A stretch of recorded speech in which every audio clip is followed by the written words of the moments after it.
ఎన్టీఆర్ భరోసా pension రాష్ట్ర ప్రభుత్వం వచ్చిన వెంటనే 3,000 నుంచి 4,000, కొంతమందికి 6,000, కొంతమంది 10,000, కొంతమంది 15,000 కూడా ఇస్తాము. ఇది పేదలకి చాలా ఉపయోగకరమైనదని, అదేవిధంగా ఇంతకుముందు ప్రభుత్వం మాదిరి కాకుండా ప్రతి నెల ఒక జీతం మాదిరి 1వ తారీఖు లోపలే మేము ఇస్తున్నాం అనేది మనందరూ గమనించాలి. అంతా బాగున్నప్పుడు పనులు చేయటం అది చాలా సులభం.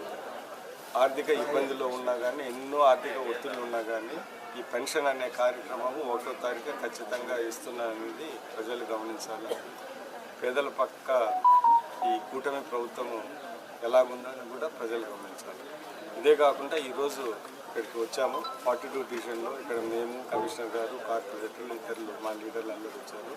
జనాలు ఇంటింటికి పెంచాము. ఇక్కడ కూడా దగ్గర 75%, 412 పెన్షన్లు ఉంటే 75% పెన్షన్లు పూర్తయ్యాయి. కొంతమందికి కూడా అంటే మీకు తెలిసిన విషయమే, ప్రభుత్వము 3 నెలలకు ఒకసారి తీసుకునే వెసులుబాటు కూడా ఇచ్చింది. అందుకని కొంతమందికి ఏమైనా రాకపోయిండొచ్చు. ఈ పెన్షన్ కార్యక్రమం బ్రహ్మాండంగా జరుగుతుంది. ఇక్కడ ఎలాగా వచ్చాము కాబట్టి జనాలతో కూడా మేము ఇంటరాక్ట్ అయ్యాము. వాళ్ళ సమస్యలు కూడా తెలుసుకున్నాము.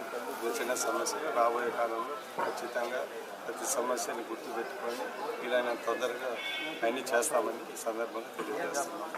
మీరందరూ కొంతమంది అనుకోవచ్చు, కొంతమంది ఎలిజిబుల్ అయిన వాళ్ళు ఇంకా పెన్షన్లు రాలేదని, రాజకీయ కారణాల వల్ల కానీ ఏదైనా ఇతర కారణం వల్ల పోయిన ప్రభుత్వంలో అతి త్వరలోనే ఎప్పుడు పెన్షన్ వస్తుందో అందరూ రెడీగా పెట్టుకొని ఫామ్స్ గిమ్స్, ఎందుకంటే సడన్గా ఆ రోజు వచ్చినప్పుడు కొంత ఇబ్బంది అవుతుంది.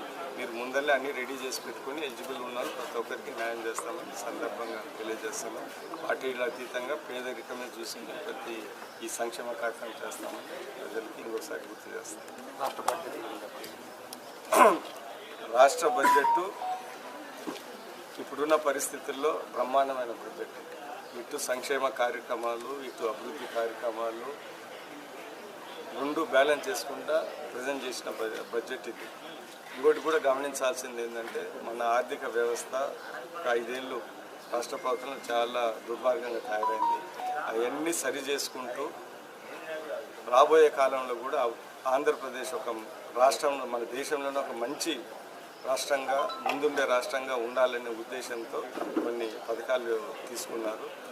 రాబోయేది మంచి ఇటు అభివృద్ధి, ఇటు సంక్షేమం. అభివృద్ధి లేని సంక్షేమము కరెక్ట్ కాదు, సంక్షేమం లేని అభివృద్ధి కూడా కరెక్ట్ కాదు. రెండు బ్యాలెన్స్ చేసుకుంటూ ఒక 20 ఏళ్లలో మన దేశంలోనే ఒక మంచి మొదటి స్థానంలో ఉండే రాష్ట్రంగా వెళ్లాల్సిన విధంగా ముందుకు వెళ్తా ఉన్నాం. ఆర్థిక పరిస్థితులు చాలా ఇబ్బందిగా ఉన్నాయి.